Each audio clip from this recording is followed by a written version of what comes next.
అతి పరిశుద్ధుడగు క్రీస్తేసు నామమందు ప్రియులగు సహోదరి సహోదరులారా, ఈ వాక్కు ద్వారా దేవుడు మిమ్మలను ఆశీర్వదించుచున్నాడు.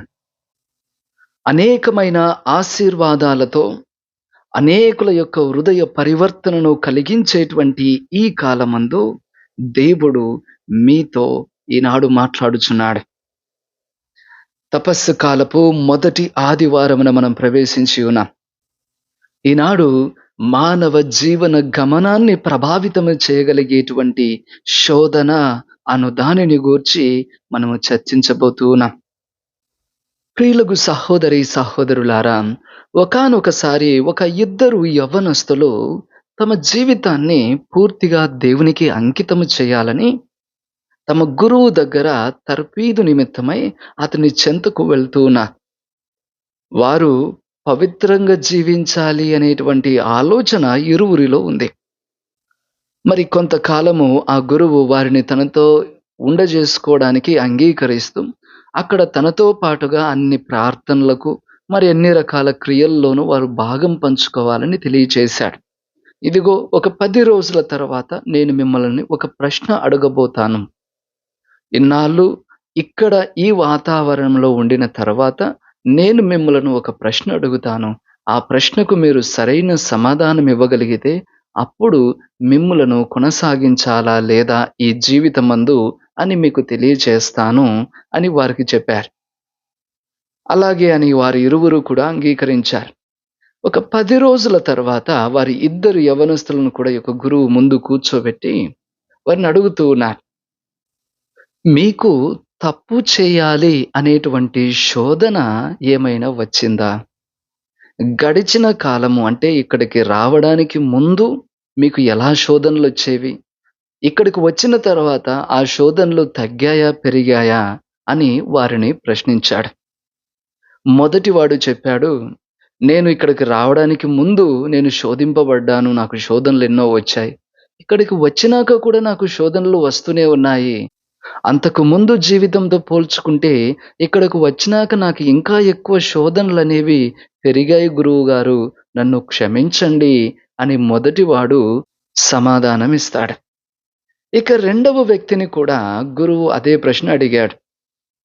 నీకు కూడా శోధనలు వస్తున్నాయా? అంతకుముందు జీవితం కంటే ఇప్పుడు శోధనలు తగ్గాయా? పెరిగాయా? అని ప్రశ్నించినప్పుడు ఆ వ్యక్తి అంటున్నాడు, నేను ఇంతకుముందు ఇక్కడికి రావడానికి ముందు నేను శోధింపబడ్డాను. కానీ ఇక్కడకు వచ్చిన తర్వాత నాకు ఏ శోధన లేదు. నాకు ఎలాంటి శోధన ఒక్క శోధన కూడా నాకు రాలేదు అని ఆ యొక్క యవ్వనస్తుడు గురువుతో చెప్తూ ఉన్నాడు. అప్పుడు గురువు అన్నాడు, ఈ మొదటి వ్యక్తి నాతో పాటు ఈ దైవాంకిత జీవితంలో ఉండడానికి యోగ్యుడయ్యేటువంటి అవకాశం ఉంది. కానీ రెండవ వ్యక్తికి ఆ యొక్క యోగ్యత ఇంకా రాలేదు. కాబట్టి నీవు వెళ్ళిపోవచ్చని ఆ రెండవ యవ్వనస్తుని పంపించి వేస్తాడు. విషయం ఏంటి అంటే ఆ గురువు చెబుతూ ఉన్నాడు, శోధన నీవు ఎటువంటి జీవితంలో ఉన్నా నీకు వస్తది. నీవు ఈ పాపపు జీవితాన్ని త్యజించాలనుకున్నప్పుడు మరింత ఎక్కువ వస్తుంది. అందుకే ఇక్కడ ఈ యవ్వనస్తుల్లో మొదటివాడు నిజం చెప్పాడు. కానీ రెండవ వాడు అబద్ధం చెప్తున్నాడు. కనీసం నీకు శోధన వస్తుంది అన్న విషయమైనా నువ్వు తెలుసుకోగలిగితే నువ్వు సరైనటువంటి మార్గంలో ఉన్నట్టే. అలా కాకుండా నాకు శోధనే రావడం లేదు అని నువ్వు చెబుతున్నావంటే నీకొచ్చే శోధనను కూడా నువ్వు గుర్తించలేనటువంటి మూర్ఖుడిగా నువ్వు బ్రతుకుతున్నట్టే. కాబట్టి అటువంటి వ్యక్తులకు ఆధ్యాత్మికతలో ఎదుగుదల చాలా కష్టం అని గురువు సమాధానమిచ్చాడు. మరి ప్రియులకు సహోదరులారా, ఈనాడు మనము ఇటువంటి శోధన గురించి మనము తెలుసుకుంటున్నాం. ఈ 40 రోజుల ఈ తపస్సు కాల జీవనమందు మనము మొట్టమొదటిగా ధ్యానించాల్సింది మన జీవిత గమనాన్ని మార్చేది కూడా ఈ శోధననే. ఈ శోధననే. ఈనాడు యేసు ప్రభువు 40 రోజుల పాటు ఎడారికి నడిపింప చేయబడి అక్కడ శోధింపబడుతున్నాడు. అక్కడ దినదినము సైతాను శక్తుల చేత అతడు శోధింపబడుతున్నాడు. తన యొక్క జీవన గమనాన్ని దైవ చిత్తం అతని జీవితంలో ఆపడము కోసము సైతాను అన్ని రకాల ప్రయత్నాలు చేస్తూ ఉన్నది. ఈ లోకంలో మనము చరాచర జీవులం. గమనం మన జీవన స్థితి. మనము ముందుకు వెళ్ళడము, వెనక్కు వెళ్ళడము జరుగుతుంది. అంతేకాని ఒకే స్థితిలో మనం ఎన్నటికీ ఉండలేం. ఈ శోధన మన గమన స్థితిని ప్రభావం చేస్తుంది. మనం పురోగమించాలా? తిరోగమించాలా? ఈ శోధన ఒక మలుపు అవుతుంది అని మనం తెలుసుకోవాలి. ఈ శోధన ఒక పాపపు ఉచ్చు అవ్వచ్చు. లేదా ఒక దీవెనకు మలుపుగా కూడా మార్చబడవచ్చు. అసలు శోధన అంటే ఏంటో మనం తెలుసుకుందాం. శోధన అంటే పాపము చేయాలనే ఒక ప్రేరణ కలగడం. పాపాన్ని ప్రేరేపించేటువంటి ఒక ఆశ, ఒక భావన, ఒక ఫీలింగ్ అనేది మనలో రేకెత్తించబడడమే శోధన. శోధన అనివార్యం. తప్పనిసరిగా ప్రతి ఒక్కరి జీవితంలో వస్తుంది. నాకు శోధన రావడం లేదు అని ఒక పునీతుడు సైతము చెప్పడానికి అర్హత లేదు. ఎందుకంటే క్రీస్తుకు కూడా శోధన వచ్చింది. ఇంక నాకు శోధన రాదు అని ఎవరో చెబితే నమ్మవద్దండి. శోధన మానవ జీవితంలో తప్పనిసరి వస్తుంది. అందుకే ఈ 40 రోజుల జీవితము మనకు ఒక శోధన పరీక్షా జీవితం. ఎలాగైతే ఆనాడు క్రీస్తు ప్రభువు 40 రోజుల పాటు పరీక్షింపబడ్డాడో, నీవు ఈ తపస్సు కాలమందు నీ జీవితాన్ని మార్చుకోవాలని, లేదా నీ పాపపు స్థితి నుంచి నువ్వు బయటకు రావాలని, నీ పాపాలు తొలగించుకోవాలని ఈ ప్రయత్నమందు నీవు ఒక ప్రయాణం చేస్తూ ఉన్నావు. ఈ ప్రయాణములో నీవు అనుదినము, అనుక్షణము శోధింపబడతావు. ఆనాడు క్రీస్తు ఎలాగైతే 40 రోజుల జీవనము ఎడారిలో పరీక్షింపబడుతున్నాడో, నీవు కూడా అంతటి జీవన విధానంలోనికి నడిపించబడుతున్నావు. ఈ తపస్సు కాలమందు మరిచిపోవద్దు. ఇది నీకు పరీక్షా సమయం. మార్పు చెందాలనుకున్న ప్రతి జీవితానికి ఇదొక పరీక్ష సమయం. కానీ గుర్తుంచుకో, పరిశుద్ధాత్మ నిన్ను నడిపిస్తుంది. యేసు ప్రభువును ఆ యొక్క పరీక్షా సమయం వైపు, ఆ 40 రోజుల వైపు ఎవరు నడిపించారు? పవిత్రాత్మ నడిపించింది అని ఈనాటి సువిశేషంలో నుంచి చదువుతున్నాం. అదే పవిత్రాత్మ ఈనాడు మనల్ని కూడా నడిపిస్తుందని మర్చిపోవద్దు. మరి ప్రియులకు సహోదరులారా, శోధన అనేది తప్పనిసరి వస్తుంది. ఈ తపస్సు కాలమందు లేదా మార్పు చెందాలని అనుకున్నప్పుడు మరింత ఎక్కువ వస్తుంది. ఈ శోధన కేవలము పాపపు ప్రేరణ. మరి ఈ శోధన అందరి జీవితంలో వస్తుంది. కానీ అందరికీ ఒకేలాగా రాదు. శోధన నీ పరిస్థితిని బట్టి నీ దగ్గరకు వస్తుంది. శోధన కాలానుగుణంగా, పరిస్థితి అనుగుణంగా, నీ జీవన శైలి అనుగుణంగా ప్రతి ఒక్కరికి వచ్చేటువంటి శోధన ఇంకొకరితో పోల్చుకుంటే భిన్నంగా ఉంటుంది. ఒక్కొక్కరము ఒక్కో విధంగా శోధింపబడతాం. స్కూలుకు వెళ్ళేటువంటి విద్యార్థులు అక్కడ ఉండే రూల్స్‌ను అతిక్రమించాలని లేదా స్కూల్ ఎగ్గొట్టాలనేటువంటి శోధన. ఉద్యోగస్తులకు ఎలాగైనా ఎంత అన్యాయం చేసైనా అనేకమైన సంపదలు కూడబెట్టాలనే శోధన. వివాహమైన వారికి విడిపోవాలనేటువంటి శోధన. నాయకులకు అధికార శోధన.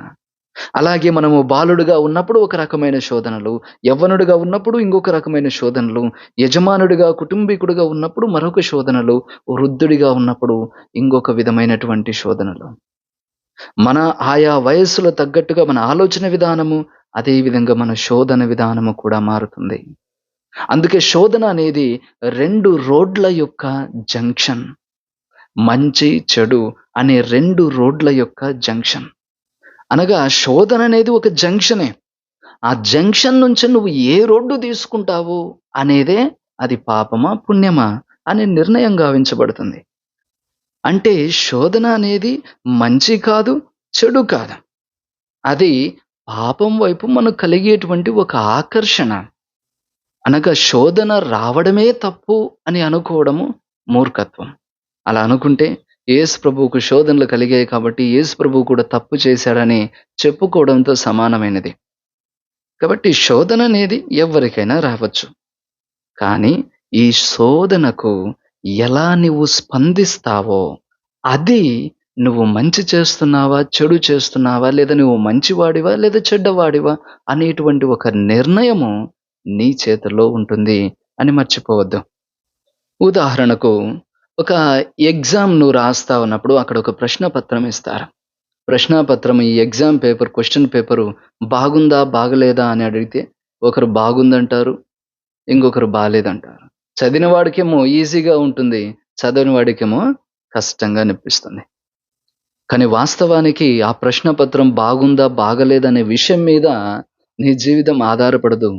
నువ్వు ఉత్తీర్ణుడు అవ్వాలి అంటే, ఆ ఎగ్జామ్‌లో పాస్ అవ్వాలి అంటే, ఆ ప్రశ్న పత్రానికి నువ్వేం సమాధానాలిస్తావో, ఆ సమాధానాలే నిన్ను పాస్ చేయాలనా, లేకపోతే ఫెయిల్ చేయాలనా అనేది నిర్ణయం చేయబడుతుంది. అంటే ఆ ప్రశ్న పత్రానికి నువ్విచ్చే జవాబే నీ ఫేట్‌ను, నీ రాతను, నీవయ్యే ఉత్తీర్ణతను అది నిర్ణయం చేస్తుంది. అలాగే శోధన అనేది ఒక న్యూట్రల్ థింగ్. దానికి మనమిచ్చే స్పందనే మనల్ని పాపిగానో, లేదా నీతిమంతునిగానో మారుస్తుంది అని తెలుసుకోవాలి. ఇది అన్ని యుగాల వారి జీవితాల్లో శోధన అనేది వచ్చింది. మనకు ముందుగా గతించిన వారు, ఇప్పుడు జీవిస్తున్న వారు, రాబోయేవారు దీన్ని అనుభవించారు, అనుభవిస్తూ ఉన్నాము, అనుభవించి తీరుతారు కూడా భవిష్యత్తులో. మరి ఇటువంటి శోధనతో మిళితమైనటువంటి మానవ జీవితంలో మనము ఎలా జీవించాలి? ఎలా బ్రతకాలి? ఇటువంటి శోధన స్థితిలో, పరిస్థితిలో మనం ఎలా వ్యవహరించాలో ఈనాటి పఠన గ్రంథాలు మనకు తెలియచేస్తూ ఉన్నాయి. మొట్టమొదటగా ఈ శోధనను ఆధారం చేసుకొని చూస్తే మనకు 2 భిన్నమైన జీవితాలు మనకు తారసపడతాయి ఈనాటి పరిశుద్ధ వాక్కులో. మొట్టమొదటగా శోధనకు లొంగినటువంటి ఒక జీవితము. రెండవది శోధనకు లొంగనటువంటి ఇంకొక జీవితము. ఆదికాండంలో మనం చూస్తూ ఉన్నాము ఆదాము ఎవ్వలు. అక్కడ వారు శోధింపబడుతూ ఉన్నప్పుడు వారు ఆ శోధనకు లొంగిపోయి పాపం చేశారు. వారి యొక్క పాపం కారణంగా ఈ లోకములోనే మానవ జీవితాల్లో పాపమనేది ప్రారంభించబడింది. ఈనాటి రెండవ పట్టణంలో పౌలు గారు తెలియజేస్తూ ఉన్నారు. ఇదిగో ఒక్క మానవుడి యొక్క పాపము కారణంగా యావత్తు మానవాళి కూడా పాపపు మార్గంలో ప్రయాణించాల్సొచ్చింది. అందరూ కూడా పాపాన్ని మూటగట్టుకోవాల్సి వచ్చింది. అన్ని తరాలను ఆ పాపము ప్రభావితం చేసిందని చెబుతున్నారు. అందుకే పాపానికి లొంగినటువంటి జీవితము అనేకులను కూడా ఇదే పాపపు స్థితిలోనికి లాగివేస్తుంది. కానీ మరొక జీవితాన్ని కూడా పౌలు గారు ప్రస్తావిస్తున్నారు. ఈనాటి సువిశేషంలో చూసినట్టుగా యేసు ప్రభు తాను శోధింపబడుతున్నాడు. కానీ శోధనకు లొంగడు. ప్రతి శోధనను అతడు జయిస్తాడు. అతడు శోధనలో విజయాన్ని పొందుకుంటాడు కాబట్టి పౌలు గారు అంటున్నట్లు అదే విధంగా ఒకే ఒక్క మానవుడు క్రీస్తు యొక్క కార్యము ద్వారా యావత్తు మానవాళి కూడా మరొకసారి దేవుని యొక్క ఆశీర్వాదాన్ని, వరాన్ని, నీతిని సంపాదించుకుంటున్నారు అని తెలియజేస్తూ ఉన్నది. అంటే శోధన నుంచి బయటపడినటువంటి క్రీస్తు, జయించిన క్రీస్తు అందరిని కూడా ఈ విజయ బాటలో నడవగలిగేటువంటి ఒక మార్గాన్ని కూడా మనకు చూపుతున్నాడు. కాబట్టి ప్రతి శోధన కూడా మనల్ని ఈ 2 జీవితాల మధ్య ఊగిసలాడేలాగా నిలబెడుతుంది. శోధనకు లొంగాలనా? లేదా క్రీస్తులాగా శోధనకు లొంగకుండా విజయాన్ని పొందాలనా? అనేటువంటిది మన ముందు ఉంచబడినటువంటి ఒక నిర్ణయం, ఒక చాయిస్ అని మర్చిపోవద్దు. ఈనాడు ముఖ్యంగా ఈ యొక్క పరిశుద్ధ వాక్కును మనము ధ్యానం చేస్తే యేసు ప్రభువు శోధింపబడుతున్నాడు. యేసు ప్రభువు 3 రకాల శోధనలను అనుభవించాడని ఈ యొక్క సువిశేషంలో మత్తయి శుభవార్త 4వ అధ్యాయంలో మనం చదువుతున్నాం. వాస్తవానికి యేసు ప్రభువు 3 శోధనలు అనుభవించాడు అని చెప్పడము ఇక్కడ విషయం కాదు. అక్కడ కేవలము 3 సందర్భాలను మన దృష్టి ముందు ఉంచాడు. కానీ వాస్తవానికి ప్రభువు 40 రోజుల్లో కేవలం 3 శోధనలే అనుభవించాడు అని చెప్పడానికి కాదు. ఇది 3 విభాగాలకు చెందిన అనేకమైన శోధనల సమూహారమే ఈ 3 శోధనలు. కాబట్టి ఈ 3 శోధనలు 3 రకాల దృక్పథాలు, 3 రకాల విభాగాల్లో ప్రతి మానవుడు శోధింపబడేటువంటి తీరును మన ముందుకు తీసుకొని వస్తూ ఉన్నది ఈనాటి పరిశుద్ధ వాక్కు. కాబట్టి ఈనాడు మనము ఈ 3 రకాల శోధనలను చూస్తాం. ఈ 3 రకాల శోధనలు మానవుని జీవితంలో 3 పొరల విభాగాల్లో మానవుని ప్రభావితం చేస్తుందని, అంతే విధంగా ఈ 3 శోధనలు కట్టడి చేయడానికి 3 పరిష్కార మార్గాలు కూడా మనకు ఉన్నాయి అనేటువంటి విషయాన్ని ఈనాడు మనం తెలుసుకుంటున్నాం. మొట్టమొదటగా 3 రకాల శోధనలు. యేసు ప్రభువు 3 శోధనలు అనుభవించినట్టుగా మనం చదువుతున్నాం. అందులో మొట్టమొదటిది శారీరక శోధన. మత్తయి శుభవార్త 4వ అధ్యాయము 3వ వచనము. నీవు దేవుని కుమారుడవైతే ఈ రాళ్లను రొట్టెలుగా మార్చినట్టు ఆజ్ఞ ఇమ్ము. క్రీస్తు ప్రభువు ఈ ఉపవాస దినాలలో అతడు ఆకలిగొంటూ ఉన్నాడు. అతని పరిస్థితిని బట్టి ఈ యొక్క శోధనను సైతాను కలిగిస్తూ ఉన్నాడు. ఇది కేవలము ఒక ఆహారం కోసం వచ్చే శోధన అని మాత్రమే మనం చూడకూడదు. ఇది శరీర సంబంధమైనటువంటి విభాగానికి చెందిన అన్ని శోధనలకు ఇది గుర్తుగా ఉంది. శరీరము ఆహారం కోసం తప్పించినట్టు అనేకమైన శారీరక శోధనలు మన శరీర అవయవాలు తప్పిస్తాయి. పలానా పాపం చేయనట్లు, పలానా తృప్తి కోసము లేదా పలానా సంతోషం కోసము మన శరీర వాంఛలన్నీ కూడా బయటకు వస్తాయి. వాటిని తృప్తిపరచడము పాపముగా ఎంచబడుతూ ఉన్నదని మనం తెలుసుకుంటున్నాం. కాబట్టి ఒక శారీరక శోధనలు ఇక్కడ మనం చూస్తూ ఉన్నాం. రెండవదిగా సామాజిక శోధన. ఇది అధికారం కోసము, ఐశ్వర్యం కోసము కలిగేటువంటి శోధనలకు గుర్తుగా ఉంది. సైతాను యేసు ప్రభువుని లోకంలో ఉండే రాజ్యాలను వాటి వైభవం చూపించి చెబుతున్నాడు. మత్తయి శుభవార్త 4వ అధ్యాయము 9వ వచనము. నీవు నాకు సాష్టాంగపడి ఆరాధిస్తే ఈ సమస్తాన్ని, ఈ వైభవాన్ని నీకిస్తాను అని తెలియచేస్తూ ఉన్నాడు. ఇది మనిషికి ఒక అధికారం, ఐశ్వర్యము, ఒక ధనము అనేటువంటి ఒక సామాజిక సంబంధమైన అన్ని రకాల శోధనలు ఇక్కడ గుప్తమై ఉన్నాయి. ఇటువంటి శోధన మనము రెండవ విధానంగా పరిగణిస్తూ ఉన్నాం. మూడవ విధానము ఆధ్యాత్మికమైనటువంటి శోధన. ఈ శోధన ఎక్కువగా దేవుణ్ణి పరీక్షించేటువంటి రీతిగా, దేవుని మీద ఒక అపనమ్మకాన్ని, ఒక డౌట్‌ని సృష్టించేటువంటి విధంగా ఈ శోధనలు ఉంటాయి. మత్తయి శుభవార్త 4వ అధ్యాయము 6వ వచనము. నీవు దేవుని కుమారుడవైనచో కిందకు దూకుము. ఏలనా ఇటు రాయబడి ఉన్నది, నిన్ను గూర్చి దేవుడు తన దూతలకు ఆజ్ఞ ఇచ్చును, నీ పాదము రాతికి తగలకుండా నిన్ను వారు తమ చేతులతో ఎత్తి పట్టుకొందురు. అంటే ఇలా చేస్తేనే, అలా జరిగితేనే నేను నమ్ముతాను అనేటువంటి ఒక దృక్పథంలో ఈ శోధన కలిగించబడుతుంది. దేవుణ్ణి కూడా సందేహించే పరిస్థితి, దేవుణ్ణి కూడా పరీక్షించాలనేటువంటి కోణం. ఇక్కడ ఈ ఆధ్యాత్మికమైనటువంటి శోధనలో ఇటువంటి నమ్మకము సన్నగిల్లడము ప్రధానమైనటువంటి విషయంగా పరిగణించబడుతుంది. ఇక్కడ క్రీస్తు పొందిన ఇవే 3 రకాల శోధనలు ఆనాడు ఆదాము ఏవలు కూడా అనుభవించారు. ఆదాము ఏవలు చేసిన మొదటి పాపమందు కూడా ఇదే విధమైన 3 రకాల శోధనలు గుప్తమై ఉన్నాయి. ఈ పద్ధతులు గుప్తమై ఉన్నాయి అని మనం తెలుసుకోవాలి. మొట్టమొదటిగా గమనించండి ఆదాము ఏవల యొక్క శోధన. ఆదికాండము 3వ అధ్యాయము 4వ వచనము. అంతటా సర్పము ఆ మాట నిజము కాదు, మీరు చావనే చావరు అని తెలియచేస్తూ ఉన్నది. సర్పము ఈ మాట చెప్పడానికి ముందు ఆ యొక్క స్త్రీ అంటుంది, ఇదిగో మేము పలానా చెట్టుని తింటే మేము చనిపోతామని దేవుడు మాకు చెప్పాడు. దేవుడు చెప్పాడు, మేము నమ్మాము, కాబట్టి మేము టచ్ చేయము అనేది వారి యొక్క వాదన. కానీ ఇప్పుడు సైతాను వచ్చి ఆ మాట నిజమే కాదు, అసలు మీరు చావనే చావరు అనేటువంటి ఒక కొత్త ఆలోచనను వారిలో కలిగిస్తుంది. అంటే మొట్టమొదటగా దేవుడు చెప్పిన మాట నిజం కాదు, మీరు నమ్మాల్సిన పని లేదు అని వారి నమ్మకాన్ని సన్నగిల్లేలాగా ప్రయత్నం చేస్తుంది. ఇది వారికొచ్చినటువంటి ఆధ్యాత్మిక శోధన. అంటే మొదటి స్థానంలోనే ఈ యొక్క ఆదాము ఏవలకు ఆధ్యాత్మిక శోధన వస్తుంది. ఎందుకు అంటే ఈ వ్యక్తులు పరిపూర్ణమైన దీవెనకరమైన స్థితిలో సృష్టించబడ్డారు. కాబట్టి వీరు స్వతహాగానే దేవుని పరిపూర్ణంగా నమ్మినటువంటి వ్యక్తులు. వీరిలో అనుమానం లేదు. కాబట్టి వీరిలో ఒక శారీరక వాంఛలు బయటకు రావాలి అంటే మొదట దేవుని మీద ఒక నమ్మకం సన్నగిల్లి దేవునికి దూరమయ్యే ఒక ఆలోచన రాకుండా వేరే ఏ పాపపు ఆలోచన వారిలో రావడానికి మార్గం ఉండదు. అందుకే మొట్టమొదటగా దేవుని మీదనే ఒక అపనమ్మకము, ఒక డౌట్‌ని, ఒక నమ్మకము తగ్గిపోయేలాగా అతడు ప్రయత్నం చేస్తా ఉన్నాడు. ఎప్పుడైతే వారు ఈ యొక్క మాటను విని అది నిజమేనేమో అని అనిపించిన తర్వాత వెంటనే వారిలో మరొక శోధనను సైతాను కలిగిస్తూ ఉన్నాడు. ఆదికాండము 3వ అధ్యాయము 5వ వచనము. ఆ చెట్టు పండును తిన్నప్పుడు మీకు కనువిప్పు కలుగునని మీరు మంచి చెడ్డలు తెలుసుకొని దేవుని వలె అగుదురు అని అతడు మీకిట్లు చెప్పెను. ఎందుకు చెప్పాడు?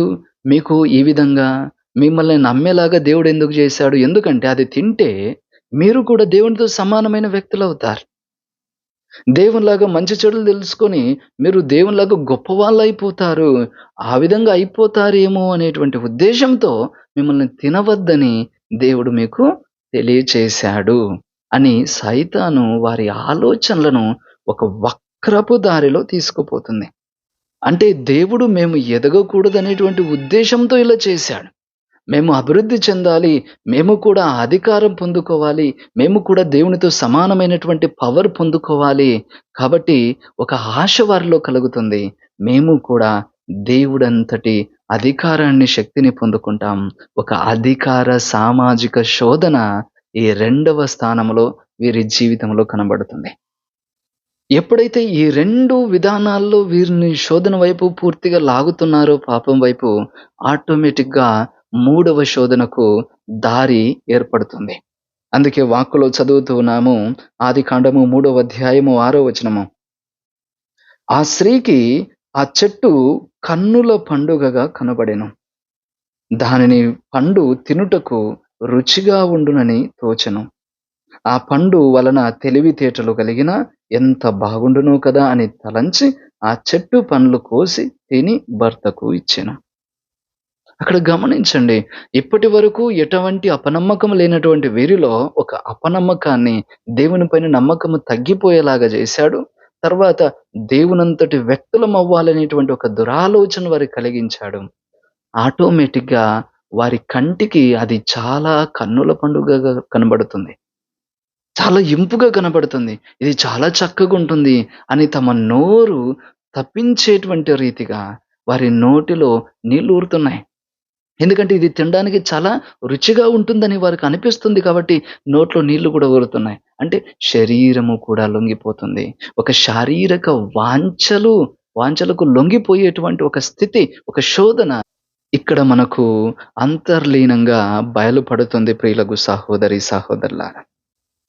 ఆదాము ఏవలు ఒక దీవెనకరమైన స్థితిలో, పరిపూర్ణ స్థితిలో ఉన్నారు కాబట్టి శారీరక వాంఛలు ద్వారా వారిని దేవుని నుంచి విడగొట్టడము ఆ సమయంలో ఎటువంటి ప్రభావం చూపం.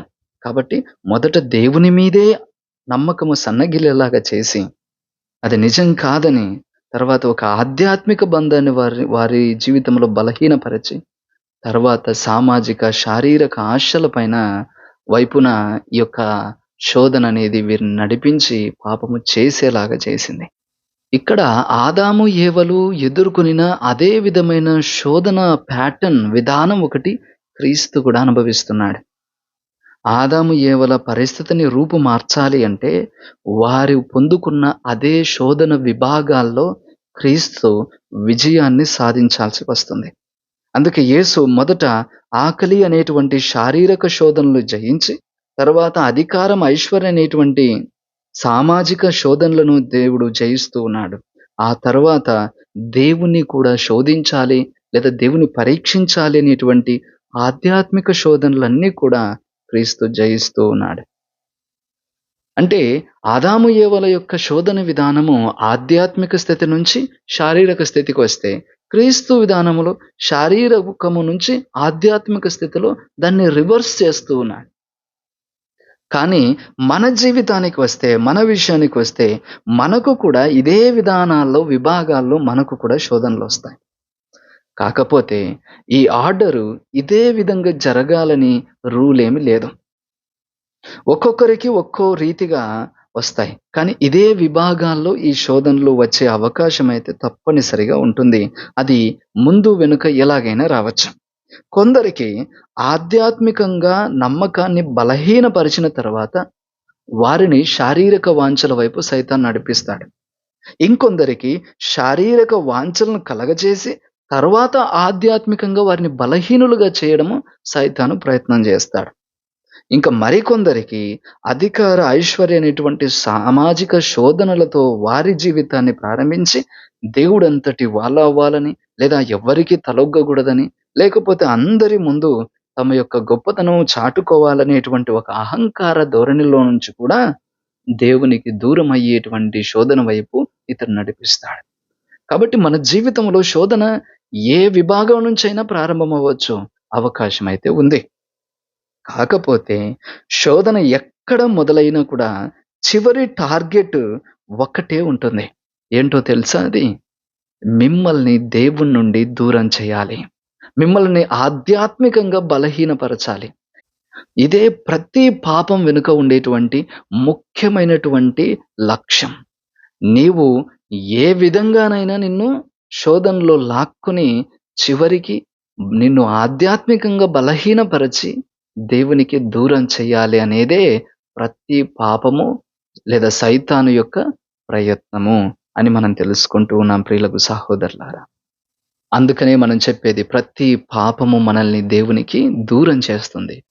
అదే విధంగా ఈ శారీరక, సామాజిక, ఆధ్యాత్మిక శోధనలు అనేటువంటి ఈ విభాగాలు, ఈ 3 విభాగాలు ప్రతి మానవుని జీవితంలో ఇవి 3 పొరలు.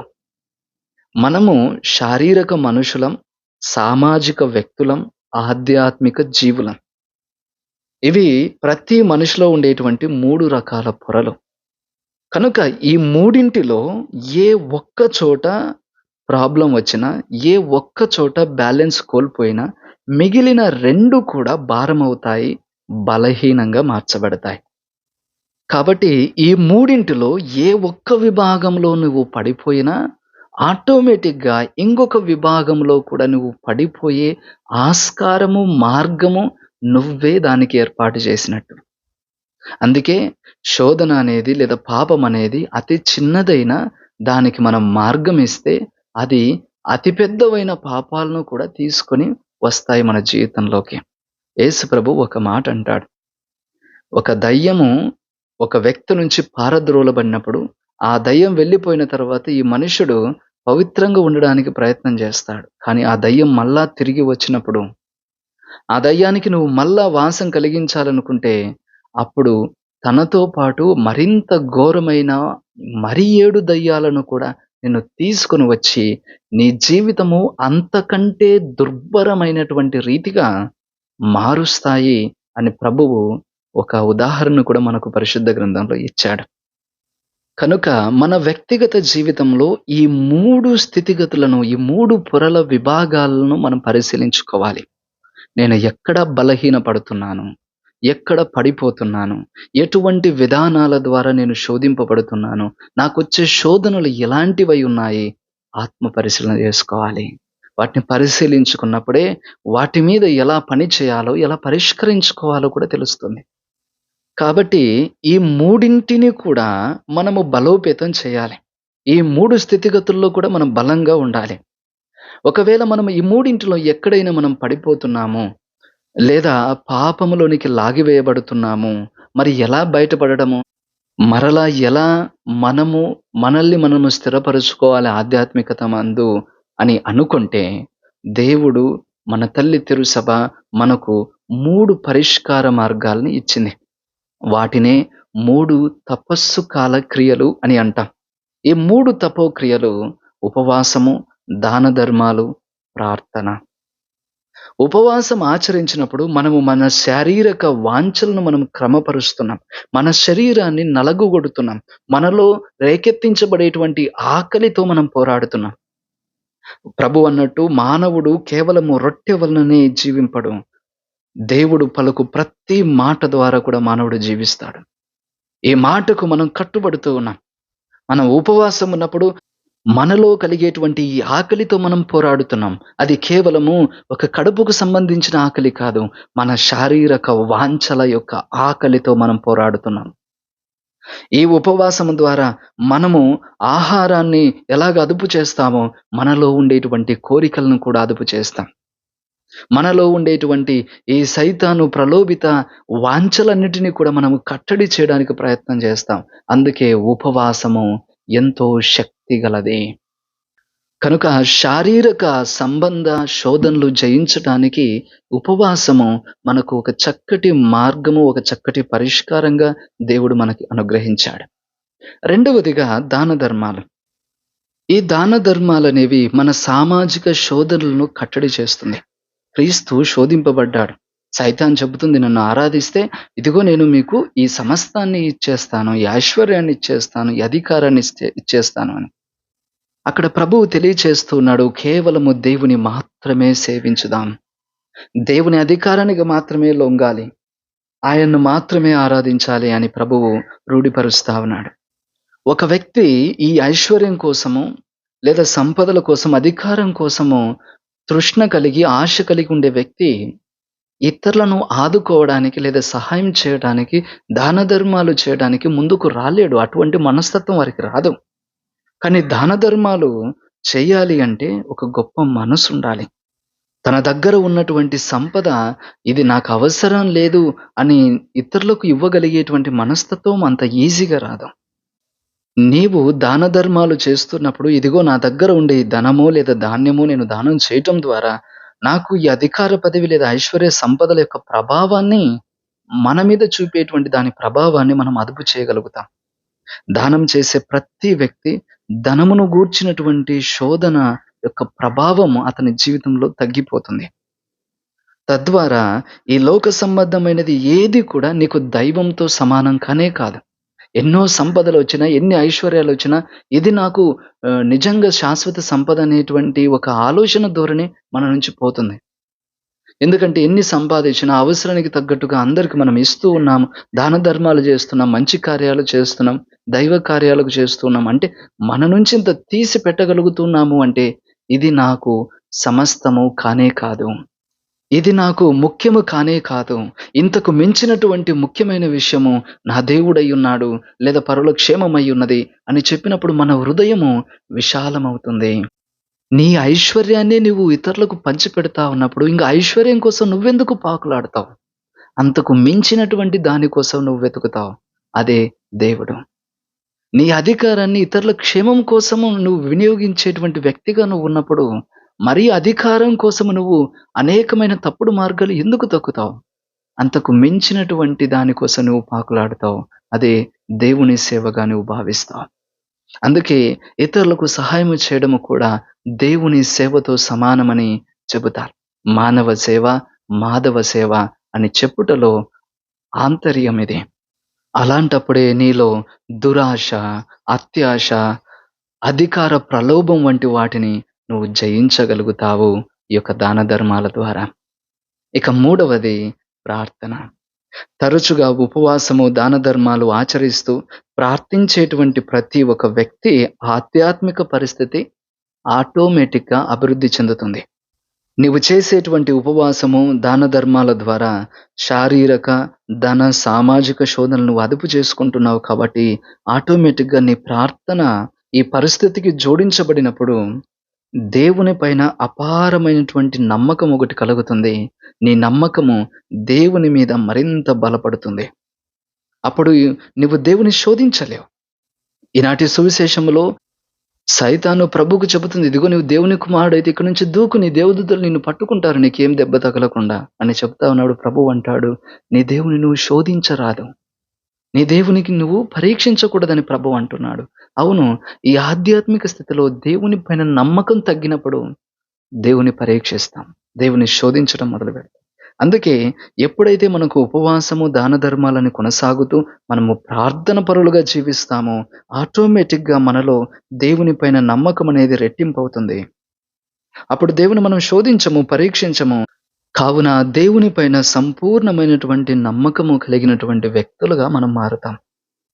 ఈ బలమైనటువంటి నమ్మకమే మనల్ని ఆధ్యాత్మిక శోధనలన్నింటినీ కూడా దాటి వచ్చేలాగా చేస్తుంది.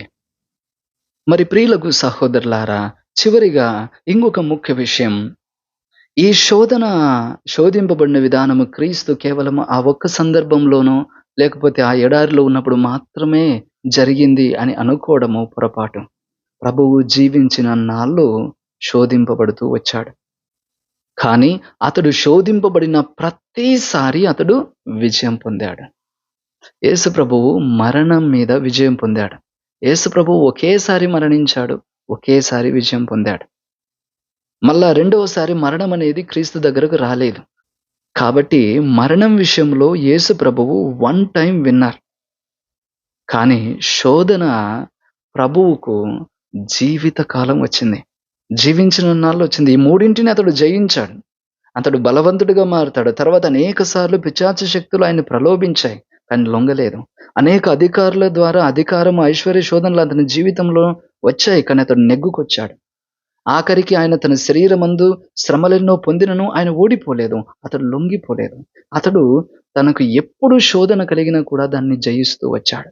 అందుకే శోధన విషయంలో జీసస్ ఆల్ టైమ్ విన్నర్. అంటే ప్రతిసారి అతడు విజయాన్ని పొందాడు శోధన విషయంలో. అంటే ప్రతిరోజు అతనికంటూ శోధన వస్తుంది. ప్రతిరోజు అతనికి ఇవ్వబడిన ఆ శోధనను అతడు జయిస్తూ ఉన్నాడు. ఈనాడు మన జీవితంలో కూడా ఇదే జరుగుతుంది. శోధనలనేవి ఈ తపస్సు కాలమందు వచ్చాయి. తర్వాత ఇంక రావు అని అనుకోవడానికి లేదు. ఇది మనం బ్రతికినన్నాళ్ళు వస్తాయి. ప్రభువు అన్నట్టు ఏ రోజుకు సరిపడు బాధలు ఆ రోజుకు ఇవ్వబడతాయి అని చెప్పేటువంటి రీతిగా ప్రతి రోజుకు సంబంధించినటువంటి శోధనలు కొన్ని మన జీవితాల్లో వస్తాయి.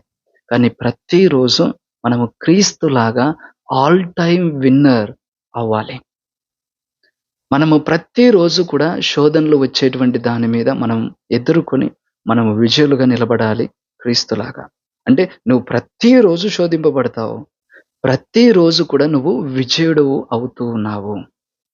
కావున క్రీస్తుకొచ్చిన ఈ 3 శోధనలు, ఈ 3 తపోక్రియల ద్వారా అదుపు చేసి మనము శారీరకంగా, సామాజికంగా, ఆధ్యాత్మికంగా బలమైన వారిగా, విలువైన వారిగా క్రీస్తు వలె శోధనలను ఆల్ టైమ్ విన్నర్‌గా ప్రతిరోజు విజయులుగా జయించేటువంటి రీతిలో దేవుడు మనల్ని చూడాలనుకుంటున్నాడు.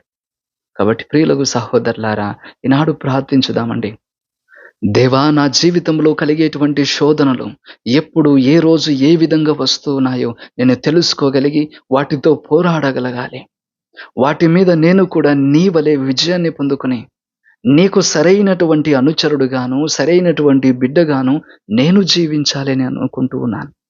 అందుకు కావలసినటువంటి ఆ కృపను నాకు దయచేయు తండ్రి అని ఈనాడు మనం ప్రార్థించుదాం. ప్రభువు మేమందరినీ హేరాళముగా ఆశీర్వదించుదురుగాక. ఆమేన్.